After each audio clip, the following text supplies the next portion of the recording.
Pessoal, hoje nós vamos fazer a revisão da disciplina de alimentação e nutrição aplicada em enfermagem para a aplicação da N2.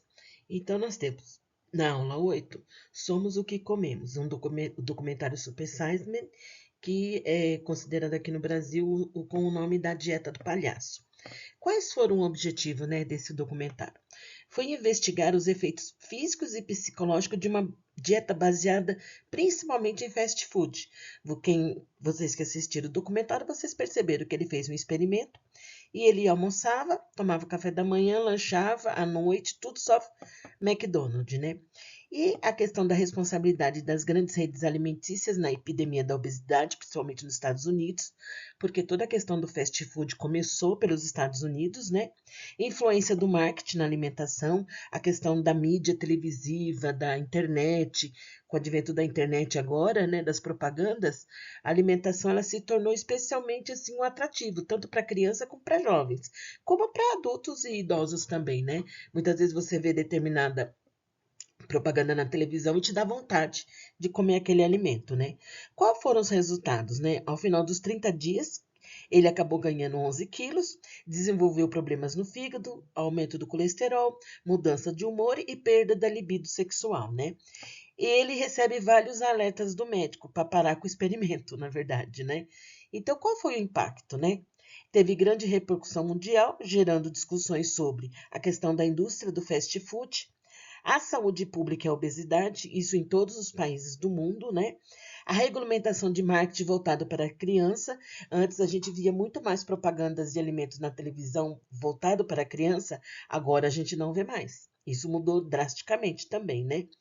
E após o lançamento, né, desse documentário, o próprio McDonald's e outras redes anunciaram várias mudanças, né? Eles implementaram o quê? Saladas no seu cardápio, frutas, sucos, coisa que não tinha antes. Só tinha, que vocês já são desse advento agora, que agora tem suco, tem comida mais à base de carne branca, mas antes não era assim. Era só refrigerante mesmo, né? Agora tem salada, agora tem até alguns pratos mais veganos também, que às vezes eles acabam lançando, né, um período. O próprio Burger King tem prato vegano, de lanche vegano. Então, isso mudou basicamente essa questão. Na aula 9, nós falamos um pouquinho da questão da nutrição e a pessoa idosa, né? O que acontece? À medida que nós vamos envelhecendo, todos os nossos sistemas vão deixando de funcionar 100%. Então, quando nós nascemos, eles estão. Tanto que o nosso batimento cardíaco quando nascemos é 150. Quando nós começamos a envelhecer, isso muda drasticamente. Às vezes é 50% a menos do que era quando nós éramos jovens, né? Então, que alterações que ocorrem no envelhecimento? Ocorrem as questões físicas, porque o organismo, os sistemas deixam de funcionar 100%. As questões psíquicas, porque as pessoas começam a se sentir, geralmente aposenta, não trabalha mais, e aí fica aquelas lembranças de quanto era ativo, de quanto trabalhava, de quanto as pessoas precisavam, e agora ela se sente às vezes uma pessoa inútil. E se sentindo assim, vai para os problemas sociais. Ela começa a se isolar, ela já não quer mais sair, ela não quer ter convívio social com ninguém. E isso acaba prejudicando bastante, né? Principalmente a questão da nutrição, porque comer sozinho já é difícil. E geralmente as pessoas gostam de estar comendo em grupo. Por isso que a gente fala muito que a nutrição é uma nutrição. A nutrição ela é social, porque ela envolve as pessoas, né? Em relação às alterações físicas, ocorre perda da massa magra, massa óssea e dos líquidos corporais. O que é a massa magra, né? É a perda dos tecidos do corpo que não são gordura, principalmente os músculos. Então, quando a gente fala em perda de massa magra, eu estou falando que eu estou tendo perda dos tecidos do corpo que não são gorduras. E é principalmente atingindo os músculos, né? E aí vem algumas patologias, como a sarcopenia, que é a diminuição da massa magra. A pessoa fica magérrima, né? A caquexia, que é a síndrome do enfraquecimento físico, né? Que é uma perda intensa de peso, a pessoa fica pele e osso. Comprometimento tecidual, que eu começo a ter problema renal, porque as pessoas já não ingerem tanta água. E às vezes tomam muito medicamento. Muitos medicamentos à base de corticoide e anti-inflamatório, eles influenciam na função renal.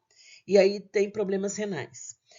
A questão óssea, porque diminuição de vitamina D, o intestino também começa a parar de funcionar, as pessoas têm disfagia no trato gastrointestinal, você tem aí uma dificuldade de deglutição, os alimentos precisam ser melhor processados, líquidos 100%, às vezes as pessoas têm engasgo também, dependendo da idade do idoso, precisa colocar espessantes nos líquidos para que ele não tenha engasgo, e assim por diante, né? A questão de isolamento social, muitas vezes a própria família isola aquele idoso lá num cantinho, num quartinho, bem separado, e ele tem dificuldade de deambulação, aí ele fica cada vez mais isolado, né? E a questão de uso de medicação, conforme vai envelhecendo, vai aparecendo várias doenças e vai tomando medicamento para várias questões que vão surgindo. O medicamento, ele melhora a sintomatologia da doença, mas também vem os seus efeitos colaterais, né? Por exemplo, o corticoide, ele pode dar problema renal, ele pode desenvolver diabetes. O anti-inflamatório dá problema renal, a pessoa fica com insuficiência renal. E assim todos os vários medicamentos, né, desse segmento. A aula 10 também foi outro documentário que se fala sobre uma vida melhor. É um documentário feito no Brasil, né? O que esse documentário acaba abordando em síntese geral, né? O acesso regular e permanente a alimentos de qualidade, aquelas pessoas não tinham, né? E em quantidade suficiente, que é o que não tinham também. Que isso acaba sendo um direito fundamental que ainda não é plenamente garantido a todos os brasileiros. A gente consegue perceber isso. Esse documentário já tem um tempo que foi feito, mas hoje em dia continua a mesma coisa. A gente não tem mudança desse cenário, né? Então, nós percebemos as questões das desigualdades sociais e regionais, que afetam a alimentação da população brasileira. Nós que vivemos aqui na região sudeste, a gente vê nas periferias, nos extremos leste, extremo sul, a gente percebe, mas no nosso convívio, nós não vemos gente que passa fome zero, que não come nada, tendo casa, tal. Mesmo o morador de rua, ele acaba se alimentando, que as pessoas acabam dando. Mas tem lugares do nosso país que as pessoas ficam dias sem se alimentar, porque não tem nada, né? A questão da insegurança alimentar, quando a família vive sem ter o que comer no dia seguinte, isso também acontece com frequência. A questão das políticas públicas, que buscam garantir esse direito com os Programas Nacional de Alimentação Escolar, né? O que acaba acontecendo em outros programas do Renda Família? Pelo menos a alimentação dentro da escola, alimentação escolar. E mesmo assim a gente vê bastante, às vezes, como se diz, a mídia propagando as questões que as pessoas burlam a questão da alimentação escolar.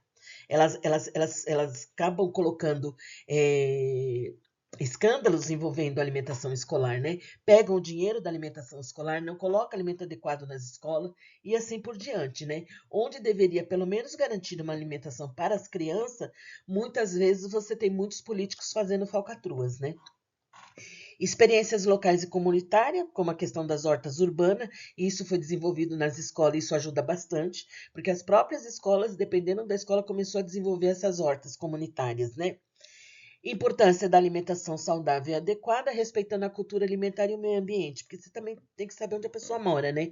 Quem mora na região sudeste tem um tipo de costume alimentar, quem mora no nordeste outro e assim por diante. E aí o documentário ele acaba mostrando que a nutrição adequada é essencial para uma vida digna. E infelizmente tem muitas pessoas que não vivem dignamente, né? E reforça a necessidade de ações conjuntas do governo, sociedade e comunidades para garantir esse direito, né? O direito das pessoas se alimentarem adequadamente. E tantas pessoas que às vezes jogam alimento fora e tanta gente passando fome.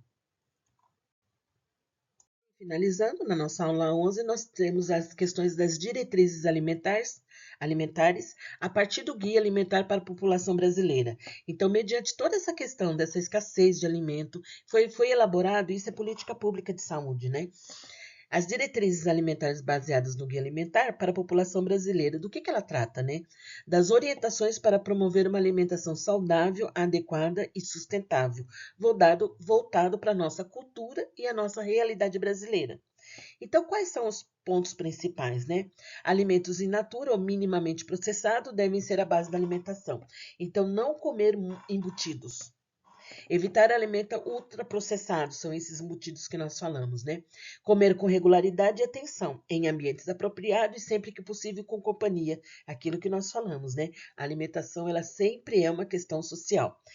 E lugar adequado, porque hoje em dia as pessoas comem vendo televisão, mexendo no smartphone, mexendo no computador. Então, isso não é um ambiente adequado, porque a alimentação ela acaba não sendo processada adequadamente, né?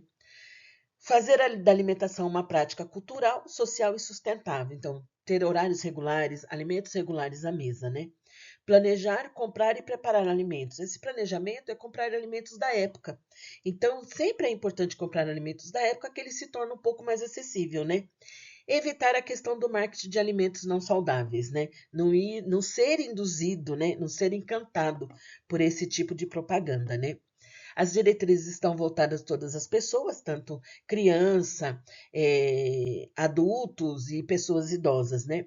Com foco na promoção de saúde e na prevenção de doenças, que é importante, né? Elas articulam nutrição, cultura, ambiente e direitos humanos, né?